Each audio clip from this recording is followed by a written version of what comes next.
We're recognizing our greatest volunteers to the institution this afternoon, but all of you, in one way or another, volunteer, give of your time, give of your resources and your talents on behalf of this institution. And so we'd like to thank all of you for that. If we may, I'd like to invite Dr. Bob Jackson, 14th President of Murray State University, to come up and welcome us this afternoon.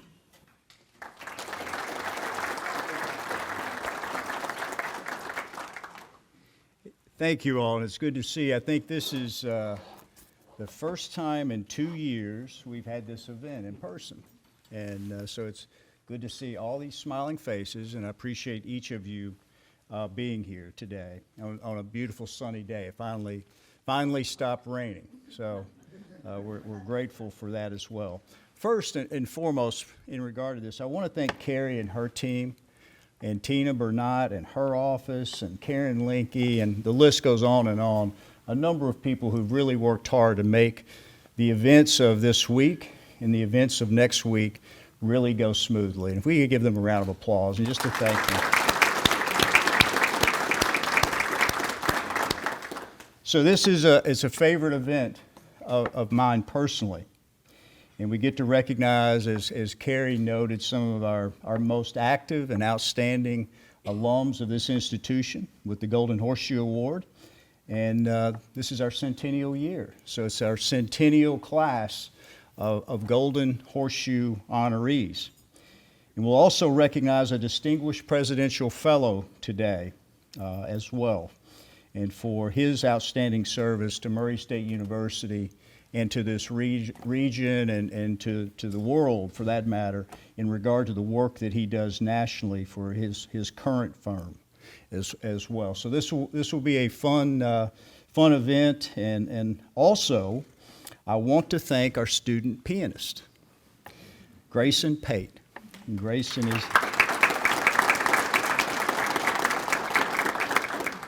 an excellent student. He's from Mayfield, and Grayson, thank you for all that you're doing here as well.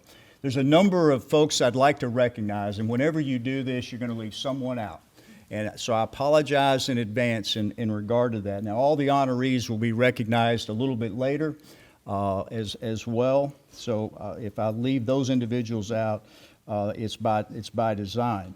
First, Mayor Bob Rogers and his wife, Gail, who's the president-elect of the Alumni Association. Thank you all for being here today. And hold your applause, and when I get finished, we'll give them all a round of applause as well. My wife, Karen, is right over here, and Karen has been involved with planning and assisting a number of events over the last few weeks, and we appreciate her work. We've had a couple of Oakhurst events this week. We've got a couple more this weekend and 2 or 3 next week as well.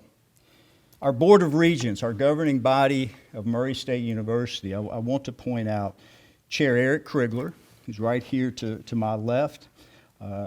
Eric has done a fantastic job this past year as chair, and I want to thank you, Mr. Chairman, for the work that you have done. Dr. Don Tharp, our vice chair, also excellent job. He probably gets the award today for traveling the farthest in regard to being here. So he lives on the other side of Lexington and Metro Lexington. Dr. Tharp, thank you for being here. Both alums, by the way, as you all know.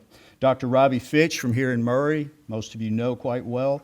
Dr. Fitch, thank you also for all that you do for Murray State University. Dr. Melanie Schimberger, our faculty regent. And Dr. Schimberger, thank you. She's over to the right. And I want to thank you for all that you do. I have a note that Jessica Evans, Dr. Evans, is she not here? We'll recognize her anyway. Mr. Leon Owens from Paducah. Regent Owens, thank you for all that you do. Regent Owens knows I get in the office really early. And so he calls me really early. And so we talk a lot really early. And I appreciate that. He's a good friend. And so we had a discussion this morning, and my next call was to Vice President Dudley after he called me about a facilities matter, minor one, of course, but as well. Lisa Rudolph. Lisa's been, she may be the senior of this group as far as tenure on the board, and thank you for all that you've done for the last almost 6 years as a board member as well. So I think that's all of our regents. I want to move to Dr. Jerry Schroedt and members of the Board of Trustees. And I'm not going to call out each and every name, and David Durr, the president of the foundation, may be here, but I'm going to ask this group to stand along with all the regents in just a second, because I don't think I have a list of every trustee that is here. But Dr. Schroedt is here with us, and along with other trustees. I'm not a doctor yet. Yeah, you are. The board approved it. Jerry has been a long-time chair of the foundation. He's done an excellent job, and I, as many of you know, I've had the opportunity to work with the foundation as the president of that group, and a bunch of generous, wonderful people who do a lot for this university, and appreciate them very, very deeply. President Amber DeVentry, I haven't seen Amber yet, and members of the Board of Governors of the Alumni Association. We're going to ask you to stand in just a second. Mark Manning, who's president of the Murray-Callaway County Economic Development Corporation. Marty Wiles, who has worked for Senator McConnell and Congressman Comer, is here with us. And I'm going to stop there, and I'm going to ask all of you, if you would stand up. We'd like for everyone to see you, and we'd like to recognize you for your service to this institution. And if I left anyone out again, I apologize.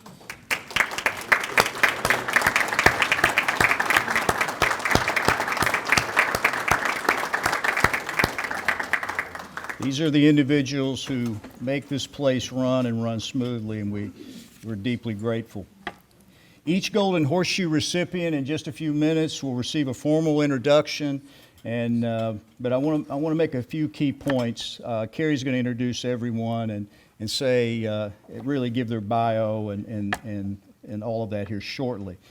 These are generous individuals, and generous in many ways, with their time and their talents and their treasure.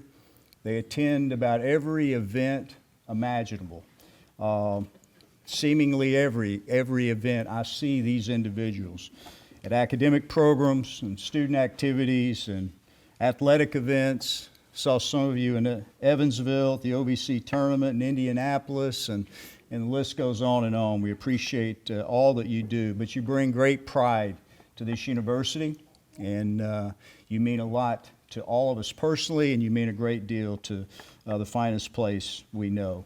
So I want to be the first to give you a round of applause for all of our honorees today as well, and thank you.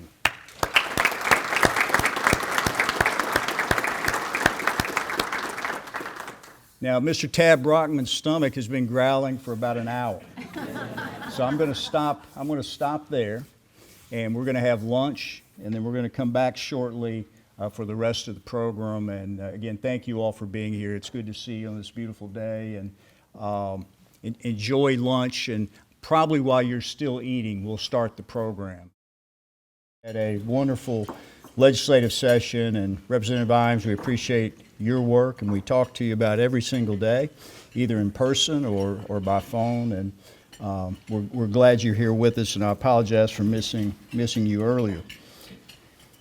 There's a few folks I want to point out specifically before we name some of the awards we'll be giving out in just a moment.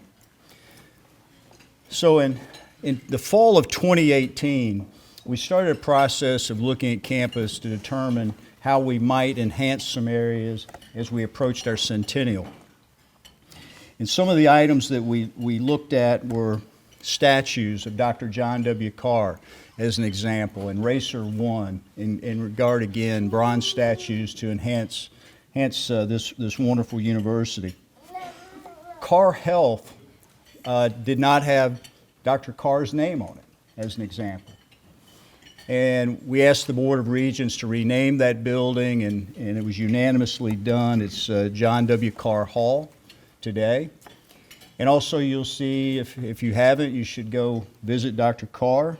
He is sitting on a bench in front of Carr Hall. That is one of the bronze statues that was added. We dedicated it. Jordan was the head of that group with Vice President Dudley and Shay Poore and Beth Ward and the Pogue Library staff in regard to finding the right picture, finding the right design, and many others were involved in that process.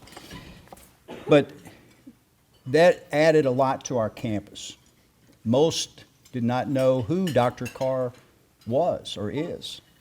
And he was not depicted really on the campus in any location. Also, Racer One.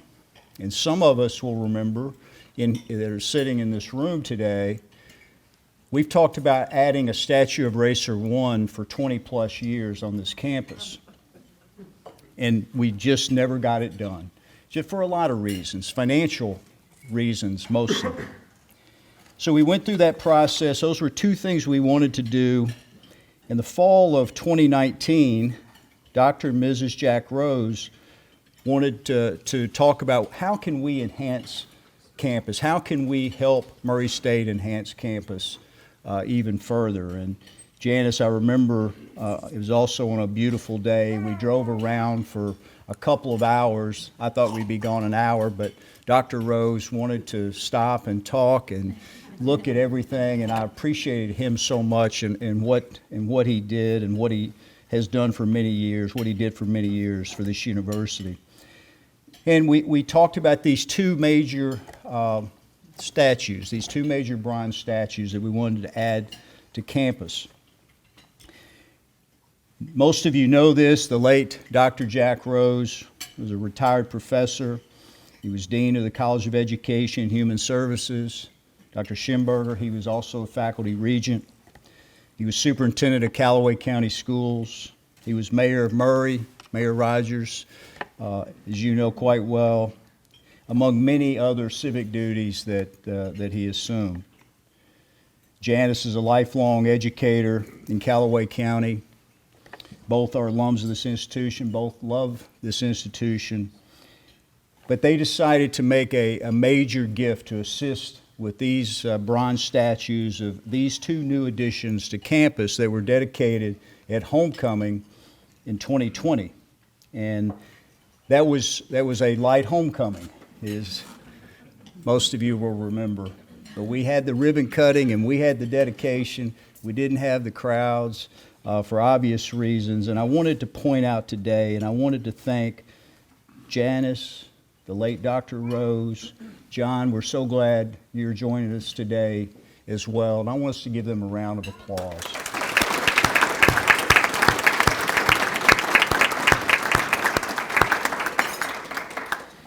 Also, like any good university project, you never have enough money. And when we got to we did Dr. Carr. We changed the look and design of the mall area, and it's beautiful today. And so we started on Racer One, and it sets up on a major pedestal with lights and very nice landscaping around. It's really a nice addition to this campus. And when students are visiting Murray State University, that's where they stop first. That's where they go in and get their tours. They walk by it. It is probably the #1 photo spot at Murray State today. And no accident, we thought that would be the case. And when students are leaving the Curtis Center, they're walking by it again. And there's a number of students that are getting graduation photos there every day that we see if you drive by there. So we ask a number of other alums and friends, Dr. Jerry Schroedt, that to help with the finalization of that project as well. And I just want to read their names off, and we'll recognize them further this weekend. But Dick and Maureen Anderson of Atlanta, David and Ashley Dill of Brentwood, Frank and Susan Doran, Harold and Kelly Doran, Dr. Melvin and Rita Henley, Dr. Michael and Lana Porter, Chris and Lori Robbins of Louisville, Dennis and June Smith, and Friends of Pinnacle Incorporated. So I want to thank all of those individuals who stepped up as well to assist us with these nice additions to campus. And some of them may be here today, but let's thank them and give them a round of applause.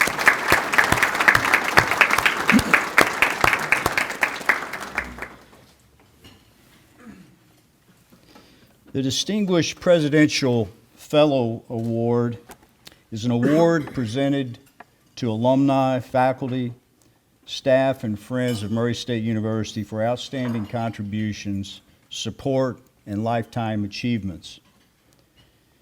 In February 2020, the Centers for Disease Control, the CDC, alerted us to a possible new coronavirus which could impact the United States. We immediately formed a coronavirus work group. Later, we called it the Racer Restart Committee to monitor this event.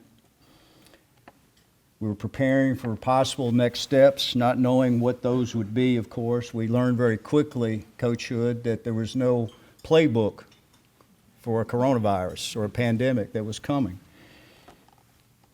So we developed plans. We used students and faculty and staff, about 100 to be exact, on this big committee, just in case the pandemic hit this country. Well, we all know what happened in March of 2020. We created an extensive plan, the Racer Safe and Healthy plan, coupled again with the work of a lot of good faculty, staff, and students at this institution to guide us through the pandemic. Months of work. And our work became a model for others. And it is amazing the number of other colleges, universities that called us to ask for copies of our plan, and we were a little bit ahead of others in that regard. Jordan Smith was our COVID officer, so we were told by the CDC you had to appoint a COVID officer. So I didn't know who in the devil could be the COVID officer. I knew I didn't want to do it. So Jordan got that job, and he did it well. And he continues to do it well. Marky Burkeen, who works for Dr. Bob Hughes, was his right hand in regard to that at Primary Care Medical Center. At that time, they managed our student health services and still do under a different name. And Dr. Bob Hughes was our chief medical officer and still is, and a member of this new work group. So the rest is history, and more than 2 years later, where I'm told now by, and Judge Imes is now with us, so Judge, it's good to see you. So our lives changed. They changed very quickly, and medically and otherwise. And we're, as the medical professionals tell us nearly daily now, we're at the end of this pandemic. This virus is endemic. We're post-pandemic. So whatever words you want to use in that regard. So we're moving to brighter days. But during that period of time, it was difficult on everyone. It's difficult on everyone in this room. It was difficult on our faculty and staff and students. We had to adjust to really every facet of our daily lives. Campus life and student activities had to be changed. There were hourly and daily pivots, some days multiple pivots. And all of this was guided in regard to, or by the coronavirus work group, the Racer Restart Committee, and Dr. Bob Hughes was the guiding hand in that regard. And again, we appreciate his good work. But we learned about and how to handle things that we haven't had to deal with before. You know, quarantine and isolation and testing and rapid tests and PCR tests and vaccines and masks and daily cleaning protocols and the constant changes we received on daily phone calls. And I mean that seriously, daily phone calls in regard to the health providers that were helping guide us nationally, statewide, and locally. It was 24/7 work. It was dog years for many. And if we could roll the clock back to when I assumed this job in August of 2018, I probably was a little bit younger. Doctor thought about maybe 14 years or so. But Murray State University, because of the good folks here, handled the pandemic well. It was in large part, again, to Dr. Bob Hughes. And we talked multiple times a week, sometimes multiple times a day, sometimes at night, and sometimes on Sunday, and I greatly appreciate his work with our administrators and our students, and our faculty and staff, and all other medical advisors that assisted us. On February 14th of 21, so just a little over a year ago, we opened a regional vaccination center in this building to vaccinate the broader community, the students and the faculty and staff and others, anyone who wanted a vaccine. No one was turned away. And our faculty and staff and students, again, especially our nursing faculty and volunteers, including my wife Karen, were giving vaccines and helping, and along with the Callaway County Health Department and the Murray-Callaway County Hospital, and we gave thousands of vaccines out through May 15th of last year, so not even a year ago. So this was a difficult time in our country, in our world, and at Murray State, and we did well. We did well, and no surprise to anyone in this room. But again, it's to a great credit of Dr. Bob Hughes, who guided us through this work medically and otherwise. So Dr. Bob, thank you. Thank you for the service, and thank you for constant help. I even called him just a few days ago in regard to guidance. And I'm sure Jordan has talked to him in recent days as well. But let me tell you a little bit professionally about Dr. Bob, just very quickly. Dr. Bob, or Bob as he prefers, was born and raised in eastern Kentucky, in Prestonsburg, to be exact. He got his BA from Transylvania University, Dr. Pfister. And a little known fact, I've known Bob a long, long time. My sister and Dr. Bob, my oldest sister right above me, they were in the same class at Transylvania together. He got his MD from the University of Louisville School of Medicine with honors. He completed his family practice residency where he was the chief resident. Shortly thereafter, he and his wife Joyce, a pediatrician, also began their practice in Murray in 1984. They went on to build one of the largest primary care practices with their partners in Kentucky. Presently, he's the National Medical Director for Rural Medicine for Village Medical, Village MD as we call it, headquartered in Chicago, and is the Chief Medical Officer for Murray State University still today. Besides practicing medicine, Dr. Bob has been very active in a number of educational, profit, and nonprofit boards. He's a former member and chair of the University of Louisville Board of Trustees. In 2014, U of L named him Alumnus of the Year. Dr. Bob and his wife, Dr. Joyce Hughes, have been very charitable over the years to a number of causes, including his service here at Murray State. So it's my honor to present Dr. Bob Hughes, Distinguished Presidential Fellow Award on behalf of the regents of this university and all of our colleagues, our faculty and staff and students. And thank you again, Bob.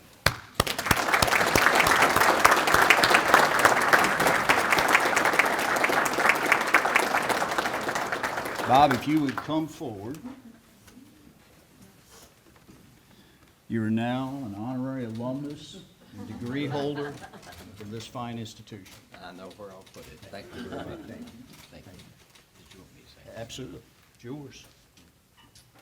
I'm going to be brief. I've got a few words to say. Somebody said the best speech is the briefest speech, but when I look out across the audience, I see a lot of friendly and familiar faces, and I know each of you in your own way have done a lot to not only make the city and county better, but I know the university better. And it is certainly a crown jewel of this city to have a university, but also to have one as good as Murray State.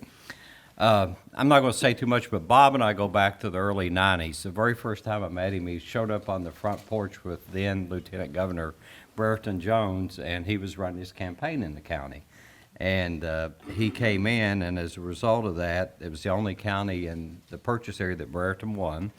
We raised a record amount, and he was very generous in that he said he would fund the arena and he would fund Highway 80. So so when we built our last house and moved out lake, we turned the house to look at the bridge, just as a reminder. So I guess that's our golden gate. But I don't want to talk too much about that. People in eastern Kentucky, I know if you're from the mountains, they call me Bobby. And so everybody else calls me either Dr. Bob or Bob around here. So I can sort of tell if they're from the mountains. I grew up down the street from Greg Stumbo. And I played politics a long time behind the scenes. It's sort of like a virus, like cold sore. You can't get it out of your system. Even though you keep swearing off of it, you seem to get back in it one way or the other. But the thing I wanted to talk about is just really one thing, and I'll talk briefly. When Bob and I got together in either February or March of 2020, I think the first thing we did was stare at each other. Like, what in the heck are we going to do? Because, like you said, there was no playbook, there was no game plan, there was no guidelines. We were looking at Japan, and that's when they categorized the city or the countries as A, B, or C. And if they're getting ready to go to C, they were a high instance of COVID. And the very first decision was pull the students out of Japan. And it wasn't that many. That was the very first decision we made. Then the first bigger decision we made was to not have the students go to London. And that was quite a few students, I think 60 to 80. And then it just took off from there. Like you said, it was a decision a day, maybe 3 times a day, on what are we going to do? What are we going to do? And I keep referring to Bob, but every time I refer to Bob, please believe I'm referring all the way down to the resident assistants, right on up. That's the way it was built.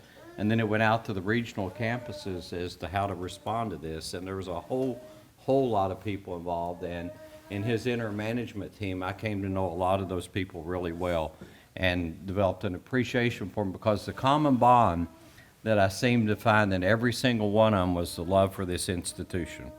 I mean, they really, really were concerned about the fate of the students' health. I mean, that seemed to be number one. Then obviously the faculty, the staff, and the university and everything else as a whole, but the students' safety was number one. And I was talking to Jackie Dudley a little bit earlier. The 2 things I remember most vividly, visually, was on a Sunday afternoon. We were like secret agents. We were over here scouting the campus out with baseball caps over our face, looking for an isolation dorm that we could turn into a place that if we had to send students, and we ushered out half of them under the guise of a construction contract, when in fact that we knew if we had to, we could bulldoze that building if it got really bad. So that was I remember that day. And then the second thing I remember was the Vaccination Center, which through Bob's political pull, some of the pull I had, pull of others, we were, I think, the 8th in the state to get started. We vaccinated close to 10,000 people. But what I remember from that was the people coming in there with a look of hope on their face. They were afraid of dying. They didn't know what to expect. But now with the vaccine, there was hope, and it ran smoothly. Most of the time, it was less than 15 minutes. They were in and out the door, and it was close to 10,000 people. So a lot of the things that were gotten across the state, Murray State either got the most, got it first, but they got it quickly, and it was pulling all the levers that we could have to get that. And did we do good? I think we did good. I think in some ways we did great. I think Bob was the liaison to the legislature as well as the governor's office for the other presidents with regards to the COVID response in higher education. So all of this, I really, really appreciate that award. I really do. But more importantly, I appreciate the honor of having worked with the people I got a chance to work with and know, and the fact that I got to be a part of something that made a difference, that was exciting and stimulating, and was pretty much by the seat of the pants as to what to do, that required a lot of people with good common sense trying to just get the best outcome we could. And I hope we don't go backwards. It won't be because of the university we go backwards. It'll be because of the virus itself. And hopefully we've seen the tail end of this thing. But and I don't know of a single student that was lost. I know some may have gotten some illness, and there may have been some other people that passed. But I think that's probably one of the things that, and I'm sure Bob is too, that's very proud of. But again, I can't thank you enough for this honor. I can't thank you enough for the honor of being allowed just to work with Murray State, because it's so important to the community and the state as a whole. So again, thank you from the bottom of my heart, and thank you to all the people that helped.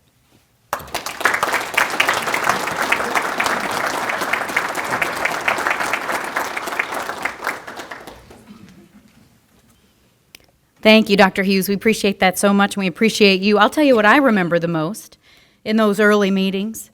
I remember Dr. Jackson saying, "I don't care what it takes, I want this whole campus to smell like isopropyl alcohol." I remember that vividly. It's true. And then I remember the phone call. Carrie, Bob Jackson, how you doing? I'm well. How are you, sir? Good. How do we make Tent City virtual? I don't know, but we'll figure it out. We'll figure it out. And we did. We figured it out. From the top to the bottom, we figured it out. So thank you again. And thank you all for being here. If you have not finished your lunch, please continue to eat. It's delicious. Let's give our Racer Dining a round of applause for a beautiful job done. Make sure you eat those desserts. They look scrumptious.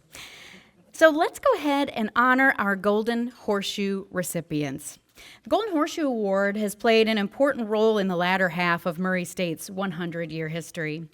It was first established by one Alumni Relations Director, Miss Donna Herndon, back in 1987.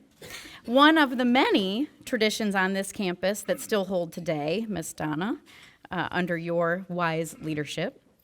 This award honors alumni whose dedication to Murray State has contributed to the continued growth and the excellence of the institution through university-held positions and/or exceptional volunteer support. Miss Donna finally won the award herself in 2017. Did you ever see that coming when you created that back in 1987? That first class in 87, Miss Donna, included 1926 graduate Evelyn Lynn Albritton, 1962 graduate Sid Easley, 1927 alumni S. Jack Gardner and Max B. Hurt, and 1929 alum Auburn J. Wells. More recent recipients, and there are several, but I'll point out just a couple. Doc McGahee, Jerry Schroat, Dr. Bob Jackson, Forrest Pogue, Harry Lee Waterfield, and a host of many others. So the names of the class of 2022 Centennial Golden Horseshoe Award recipients will join those mentioned above on a plaque in the plaza level of the Sid Easley Alumni Center for generations to come to see. Tab Brockman graduated from Murray State University in 1981 with a degree in journalism and mass communication. He was highly involved on campus, holding leadership roles with SGA, Campus Activities Board, Jeannie, Pi Kappa Alpha, Dr. Jackson, the MSU News. He could be seen on TV 11. He could be heard on WKMS. His big personality made a big impression, earning him the title of Outstanding Greek Man. He also won the heart of a fellow Summer O counselor, Outstanding Greek Woman, and AD Pi sister Elizabeth Shapiro Brockman, who graduated from Murray State in 1982. And if you're wondering, we have Pete Lancaster and Phil Bryan to thank for Tab punching way above his weight class on this one.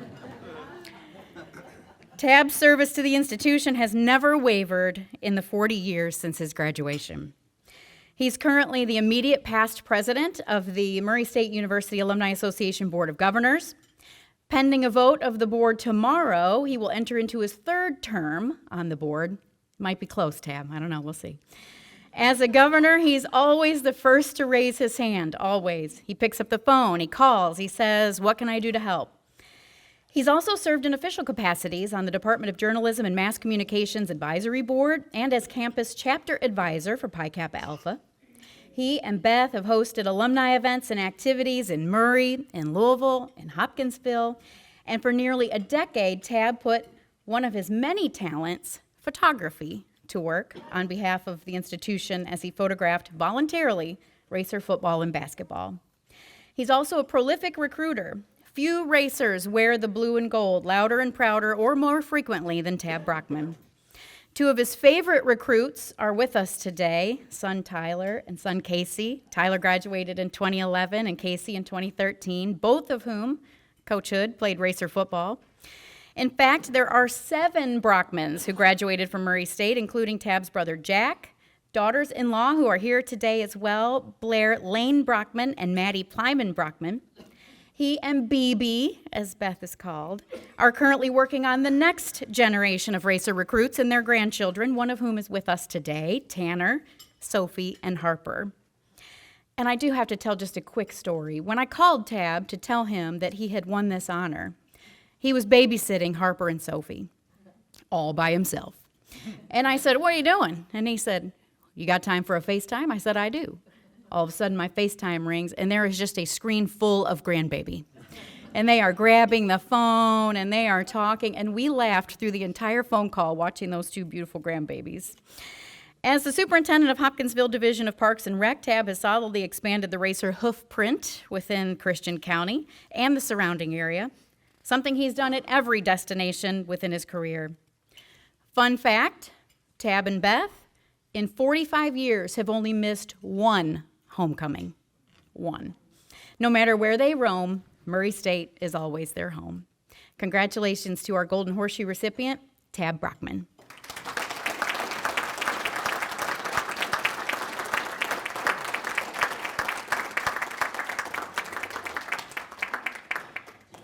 Our recipients, by the way, are receiving a plaque, and then they're also receiving a really neat horseshoe-shaped pin, so you'll have to seek them out afterwards so you can get a look.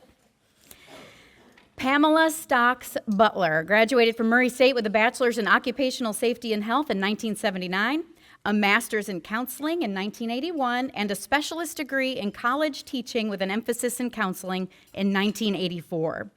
As a student, Pam served in leadership roles as part of the American Society for Safety Engineers, ROTC, Project Upward Bound, and the Alpha Kappa Alpha sorority. She also participated in the pom-pom and dance team and was involved in the Black Student Union. She credits Dr. Marvin D. Mills with teaching her to always give back to her university, her community, and to others. And Pam continues that legacy and then some. Pam served for 21 years of active duty service as an Army personnel officer, retiring at the rank of lieutenant colonel. For the past 16 years, she has served as Research Support Operations Officer with the U.S. Army Research Institute for the Behavioral and Social Sciences. In her free time, Pam puts 37 years of military, human resources, staff management, and behavioral health experience to work, volunteering on behalf of Murray State University. When Pam calls an alum and says, you need to come back for homecoming, or you need to attend this event, or we need to see you out at the next event hosted in your area, the response 100% of the time is, yes, ma'am, what time would you like me to be there? She spends countless hours finding, calling, emailing, texting, messaging Murray State alumni from across the decades, many of whom she's never even met, and inviting them to come home or to re-engage with the university. Over the course of nearly a decade, hundreds, if not thousands, of Black alumni, many of whom have not stepped foot on our campus since graduation, have come back at Pam's urging. Every year, she single-handedly coordinates a small army of volunteers, am I right, Althea? To promote Black alumni participation in university-sponsored events and plan additional events all weekend long. From meet and greets to dances, reunions, from booking hotel blocks and event spaces to coordinating the meals, all often on her own dime. She has zero expectation for recognition. She just does it because she loves Murray State.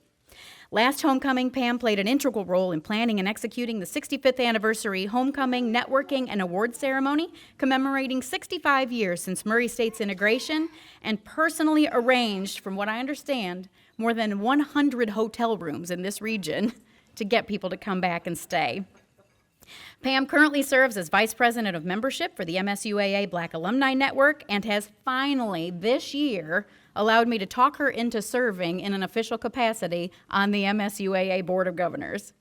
She has one son, Antonio, and a 5-year-old granddaughter, Mariah.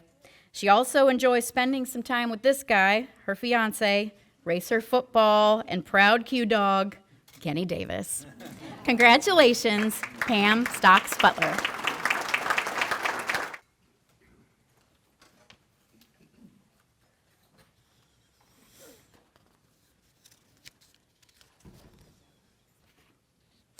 Dr. Melvin Henley attended the Murray Training School for both elementary and secondary school before attending what was Murray State College at the time.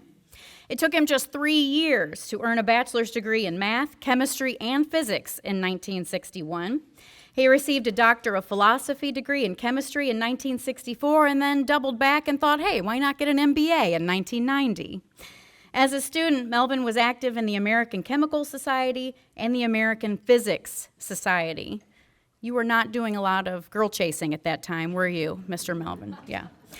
Dr. Henley served in the U.S. Air Force for 4 years, attaining the position of Personnel Sergeant Major for the 62nd Air Rescue Squadron and Auditor, 8th Air Rescue Group. In fact, most of Melvin's life has been spent in service to others. And more often than not, his beloved Murray State University has been the beneficiary of his life's work. He served students directly for 36 years as a member of the chemistry faculty. During that time, he served as the chemistry department chair and represented the faculty on the MSU Board of Regents. He and Rita, who graduated from Murray State in 1978, have endowed scholarships for Murray State students, and they've generously supported countless special projects on Murray State's campus over the years, including the new Racer One statue and renovations to Levitt Auditorium. As a former mayor of Murray and founding member of the Murray-Callaway County Economic Development Corporation, someone who was involved in the Purchase Area Development District, his intimate knowledge of Murray State University helped him prioritize the relationship between town and gown and recognize the regional economic impact of Murray State University. As a state representative, he did the same at the state level. Dr. Henley served on the Post-Secondary Education Subcommittee of the Legislative Appropriations and Revenue Committee and spent 3 years as co-chair of the Capital Projects Review Committee, during which time Murray State's new engineering and physics campus was ranked the #1 project for state funding. His work on behalf of our alma mater did not end when he left office. Dr. Henley has worked tirelessly alongside Dr. Jackson and Murray State Government Relations Executive Director Jordan Smith to lobby on behalf of Murray State projects and fight for the continued inclusion in the House budget. It is an understatement to say that Murray State has benefited from millions and millions of dollars in state and local investment, thanks to Dr. Henley's relationships, tenacity, lifelong love of alma mater. They have 3 children, Jess, Stan, and Matthew, and who is here today. Also, grandson Zach was here a little while ago. I saw him. He might have had to run off to class, I bet. Yep, he's a current student and will graduate with a degree in music business this spring, right? Congratulations and thank you to Dr. Melvin Henley.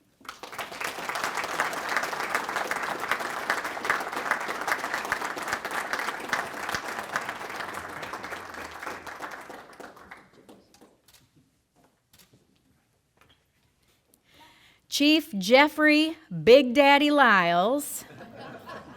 I can't do it. I can't say it. I can't do it, Chief. He's always the chief to me. Arrived at Murray State from Florence, Alabama in 1987. He was a transfer from Itawamba Community College in Mississippi, recruited to play offensive lineman for Racer football.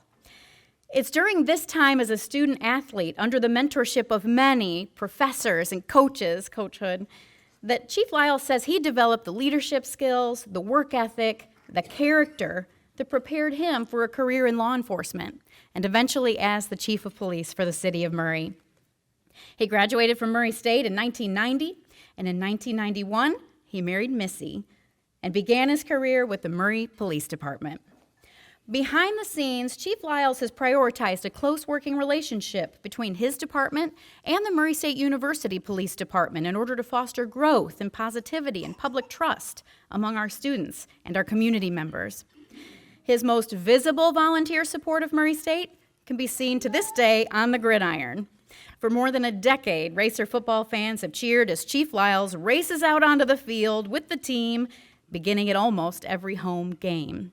And I'll tell you one thing, Chief, if I was going to break the law and I thought you were going to have to chase me, I wouldn't do it. I wouldn't do it. I wouldn't do it. He gets it. He gets it out there. He has become as synonymous with Racer football as Racer One.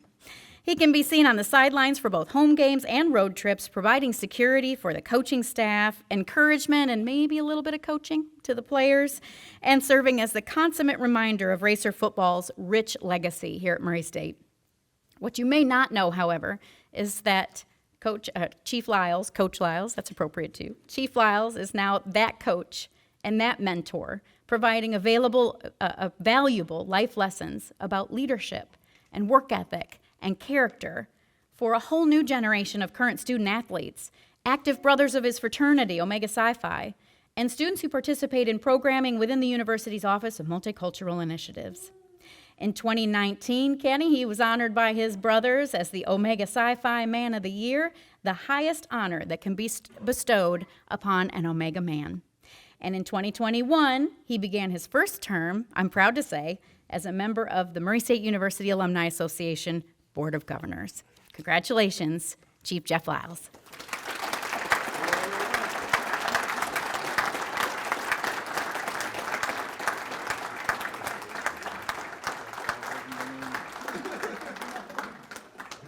David Moss is a two-time graduate of Murray State, earning a bachelor's degree in music education in 2001 and a master's in education studies, leadership, and counseling in 2010. During his time as a student, he was involved with the Racer Band, Pep Band, Phi Mu Alpha, Symphonia Fraternity, and the Newman House Catholic Student Center. During that time, there was also another education major by the name of Jamie Martin, who was active with the Racer Band and Newman House Catholic Center. Jamie Martin, now Moss, went on to earn 2 education degrees from Murray State as well in 2002 and in 2012. Both David and Jamie work in education in Hopkins County. David as band director of both South Hopkins Middle and West Hopkins School, as well as the assistant band director for Hopkins County Central High School. He's a busy guy, burns up the road in Hopkins County. Jamie is a curriculum coordinator for West Hopkins School. Unfortunately, Jamie had a district meeting today she was unable to wiggle out of, so she couldn't be with us. Fun fact, as a student, David was the Racers' lucky charm.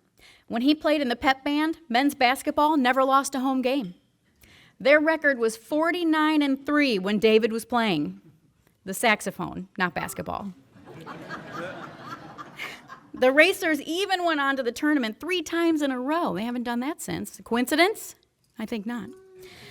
David is a prolific recruiter for Murray State. One of his former students, as a matter of fact, Cheyenne, wave to everybody, Cheyenne, is here with us today. She works for me in the Office of Alumni Relations and has been a tremendous asset to our office. I'm very proud of her. David saw Cheyenne's potential and has been a constant source of encouragement for her and for many other students under his tutelage. Each year, David coordinates with our office to plan an annual pep band reunion over the holiday break. And in 2019, he assisted in coordinating the largest single reunion our office can remember, the Racer Band reunion, which welcomed more than 500 Racer Band alumni back to campus as a farewell for the retiring John Fannin. He's been a member of the Murray State University Alumni Association Board of Governors for 16 years. He served as the body's president from 2014 to 2015. He's the first to offer assistance. He's the first to volunteer to arrive at any event, and the last to leave. Not only does he show up, John, but he comes with resources that I didn't even know I needed because he's a good marching band director. So he knows I need tents and heaters and cords and chairs and tables, and he shows up like MacGyver and whips out all this stuff that I didn't even know I needed when he is there to volunteer. He is the hands and feet of the MSUAA. At the end of each of his terms, he has asked me, do we need to make room for new blood? And to be honest, I count on him so much I haven't been willing to let him go. So I've asked him to serve just one more term, again. His historical knowledge, creativity, positivity, and great ideas will continue to support our efforts as we transition to the MVC and the MVFC. Congratulations and thank you, David Moss.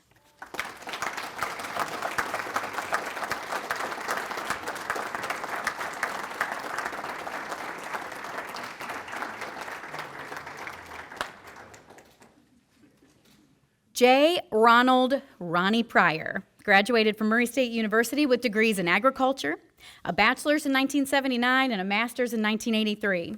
As a student, Ronny could be found at the AGR House or working with other ag majors as part of the Alpha Zeta, the Honorary Professional Society for Ag Students and Industry Leaders, as well as the MSU Ag Club.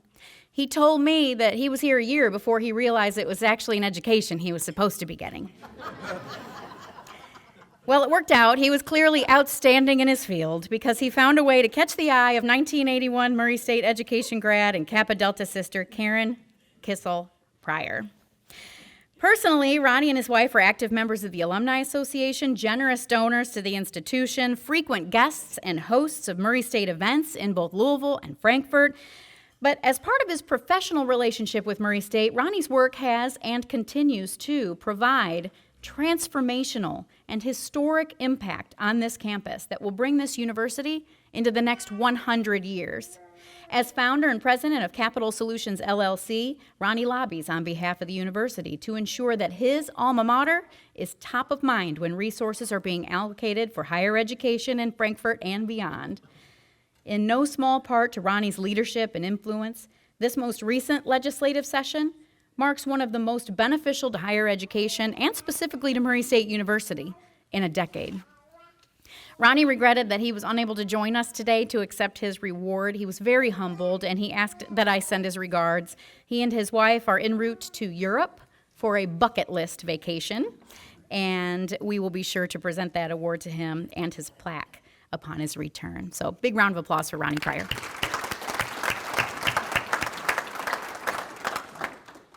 Janice Collins Rose earned 2 bachelor's degrees in English and elementary education in only 3 years by going all year long, including the summers, straight through. She graduated from undergrad in 1967 and went on to earn a master's degree in elementary education in 1970. She lived at home. She worked 2 jobs. She waitressed on the weekends, and during the week, she worked as a student secretary for the legendary elementary education department chair, Ruby Smith. Janice had already graduated from Murray State College and was pursuing a career in education when her path crossed with Jack Rose in July of 1968. Jack graduated 3 years prior with a bachelor's degree in chemistry and math, and again in 1967 with a master's in education. They were engaged just a few short weeks after meeting and married by Thanksgiving. Upon earning his, I think it worked out okay though, don't you, Janice? Yeah. Upon earning his EDD from Indiana University, Dr. Jack Rose taught in Murray State's College of Education for 5 years before becoming Callaway County School Superintendent, a role he maintained for 20 years. Later, he would be the Dean of the College of Education, President of SACS, and a University Regent. He served as mayor of Murray, as Dr. Jackson mentioned, from 2015 to 2018. Janice served early in her career as a model teacher for the University Lab School, taught elementary school for more than 20 years, and finished her career as a language arts consultant for the Kentucky Department of Education. While they didn't meet as students, Murray State University, the university and our students have remained a constant passion in Jack and Janice's lives for decades, and like everything else they did it together. There are a few corners of Murray State that haven't been touched by Jack and Janice's influence, volunteerism, and transformational giving. From student scholarships and programming, to teaching and learning, from campus improvements to racer athletics, and the list goes on and on. As you heard earlier, we mentioned those statues on our campus. I'm grateful for the opportunity to celebrate the legacy the two of you created together at Murray State, and to posthumously honor Dr. Jack for the indelible mark he left on all of us during his lifetime. Their son John is here with us to celebrate them, and Dr. Jack's here with us too. Congratulations, Janice Rose.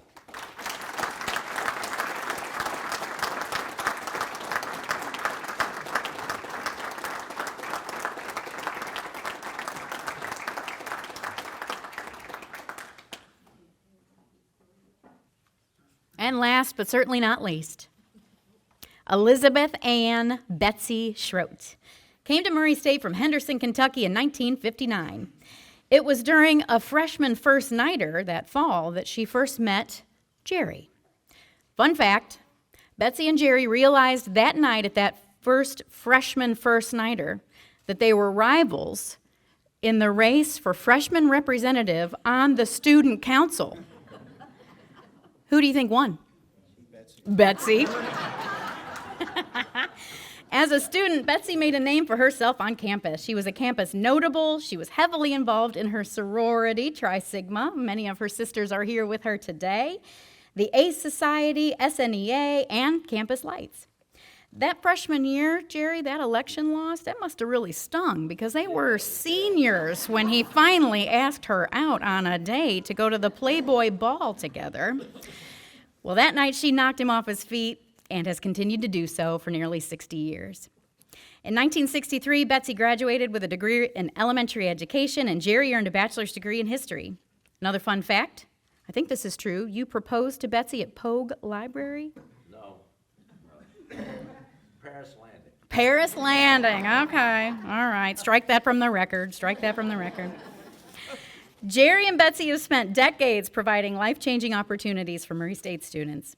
They made a gift to the intramural complex on campus named in honor of their fathers, James H. Reed and John H. Schroedt, while also establishing the Helen Tibbs Schroedt and Dorothy Jake Reed Endowment with the Murray State University Foundation, designated to support the greatest needs of the university. The Robert E. Johnson Theater Stage is named for the Schroedts, and they've established significant annual scholarships for theater and education students. But what you don't see are the countless hours that Betsy spends volunteering on behalf of Murray State behind the scenes. Beyond endowing scholarships to support Murray State students, the Schroedts routinely host their scholarship recipients and other students in and around Cincinnati for incredible meals, theater productions, art exhibits, and other enriching experience that could be life-changing for these students. Betsy has also meticulously planned alumni events and other memorable alumni engagement opportunities throughout the years, in addition to volunteering her time to serve on the advisory committee in support of university libraries. When I called Betsy to let her know that she had been selected for this honor, she said, "Oh, Carrie, I usually just stay in the background." And I said, "Well, what have you been doing today?" And she said, "Well, I've been running around, running errands, preparing to have students come and visit us in Cincinnati."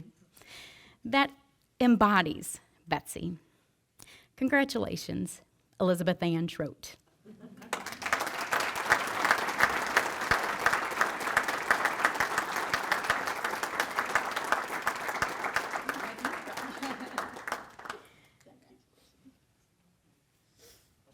Ooh, Betsy's got me all crying up here too.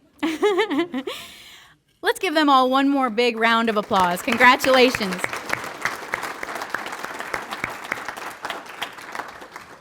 And with that, oh, that's right.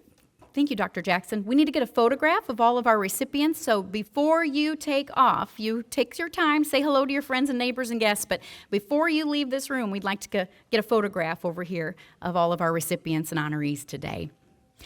With that, it's a beautiful day. Take some time to visit campus. Go sit with John Carr. Go ride Racer 1. No, don't do that. Don't do that. Get your picture in front of Racer 1. Make sure you walk on campus. Go to the bookstore. We now have Centennial apparel available in the bookstore, so while you're on campus, go check that out. We've got an opportunity for you to purchase our Centennial coffee table book, which will be available probably around homecoming, if not sooner. You can order online. There's a sheet on your place setting with a QR code that tells you all you need to do to order your pre-sale copy of this book authored by our very own Dr. Jackson, The Finest Place We Know. A portion of the proceeds from the book sales will go to support Pogue, where Jerry did not ask Betsy to marry him. We want to say a big thank you again to... So do get your copy of the book. That's right, you were working there, weren't you, Miss Betsy? So do make sure you visit murraystate.edu/centennial for all you need to know about our Centennial and upcoming events. A big thank you to Racer Dining, to Branding, Marketing, and Communication, to Grayson, our pianist today, to Karen Lanke and Office of Development staff who were able to make such a beautiful meal for us today. Thank you again. A big round of applause.